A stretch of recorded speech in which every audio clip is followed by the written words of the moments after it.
Mr. President, even with all the dysfunction in Congress, somehow the American people continue to expect that Washington will enact policies that bear at least some relationship to the challenges they face. Unfortunately, the administration's new executive order on energy fails even that low bar. This order will not expand energy production. It will not make us more energy independent. It will not create more American jobs, and it will also not protect us from the ravages of climate change. That last point is somewhat less surprising than the first because, unlike millions of Americans and 99% of scientists, this administration does not believe that climate change is real or that humankind is contributing to it. To understand where this executive order comes from, I think it's important to see where we were before this administration took office. And put simply, the United States was already on track to achieve energy independence. Our country is producing a tremendous amount of low-cost energy. Since 2008, solar energy production has grown more than 50-fold. Wind power is up 3-fold. Oil production in the United States of America is up 75%. In fact, 5 years ago, we began producing more oil than we import. And you can see on this slide, Mr. President, that over the period of time that the Obama administration was in office, oil production rose like this, and net imports have gone like this. An important fact considering our geopolitical situation in the world. We're also now producing, Mr. President, so much natural gas that facilities that were built originally to import gas are now being re-engineered to export gas from the United States. And I, along with other people in this chamber, have worked hard to try to make sure those facilities are expedited so we can get the benefit of that exported natural gas. So even before President Trump rode to the rescue with his executive order, the Wall Street Journal told us that exports of natural gas could more than double over the next 5 years just based on what we're doing already. We're also using energy far more efficiently in our homes, our appliances, our automobiles, which is why the administration's action to reverse higher fuel standards last week. Well, Mr. President, I'd just say talk about a solution in search of a problem. That's one.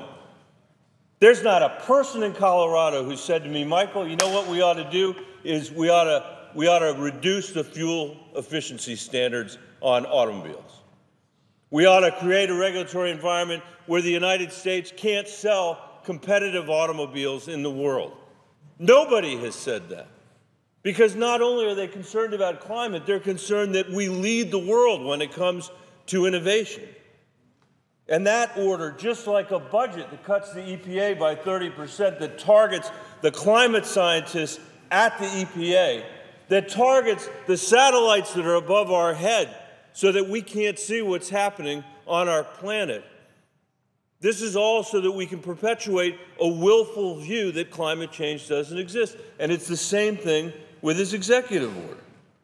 All of the trends that are in place right now, right before this administration took office, have combined to reduce our reliance on foreign energy in recent years, even as our economy has grown and average prices at the pump, because of the abundant supply, remain under $2.30.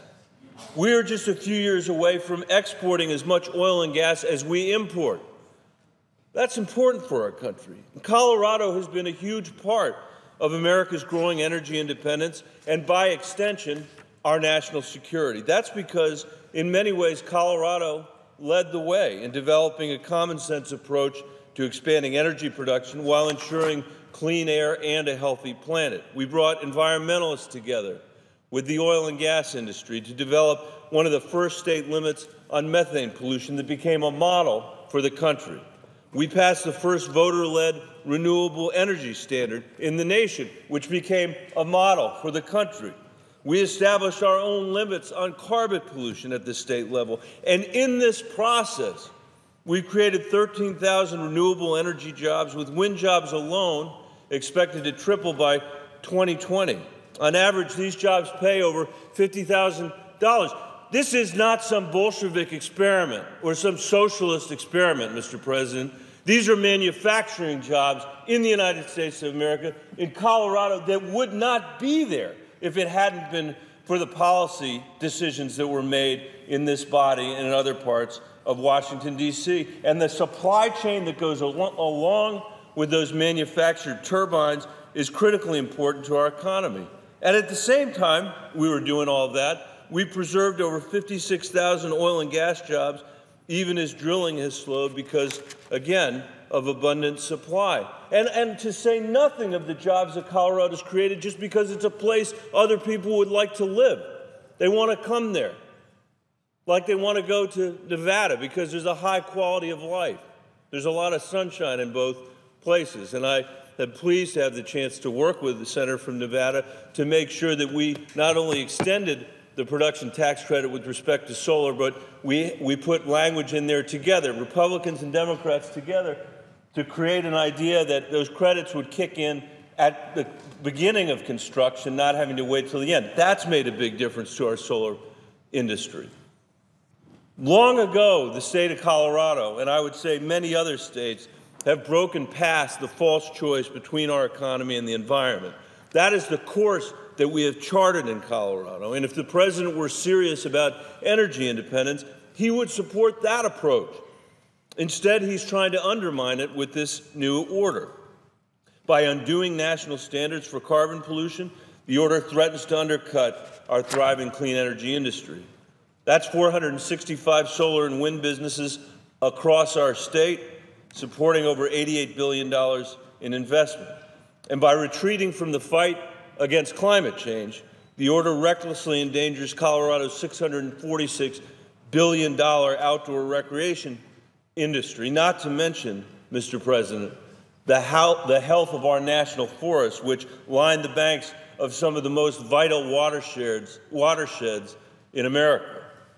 As the president targets our environment and clean energy economy with this executive order, he dressed it up as something good for jobs, as he did during the campaign. Yesterday, the president stood before a group of coal miners and promised to, quote, cancel job-killing regulations and, quote, put our miners back to work.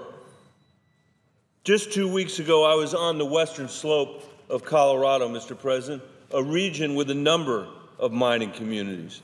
These communities, some of whom have helped invent hydraulic fracturing and directional drilling, know that their challenges have far more to do with low prices and competition from natural gas than from the EPA. They know that their way of life and the way of life of communities like theirs all across the United States requires real solutions to help them grow and diversify their economies. These communities get it, they understand it, but the president clearly does not. Just yesterday, the Wall Street Journal ran this article. It's entitled, "Despite Trump Move on Climate Change, Utilities Shift from Coal is Set to Continue." According to the article, last year, power from coal plants fell while power from natural gas rose 35%. Nationwide, major utilities are shedding coal and increasing natural gas and renewables. That is the reality of our energy market and of the global economy. But this administration, when it comes to energy and when it comes to climate, is not operating in reality. It's operating amongst political slogans. It's operating in a theater of the absurd, where policies have no relationship to problem. Facts don't matter, and false promises to struggling Americans are just another political tactic to win a cable news cycle. The American people deserve so much better than that. Colorado deserves so much better than that. And that's why, Mr. President, today I am introducing a bill alongside more than 30 senators to rescind this order, to protect American jobs, and preserve our path toward energy independence. The stakes could not be higher for our kids, our planet, and our economy. We cannot let this stand. With that, Mr. President, I yield the floor.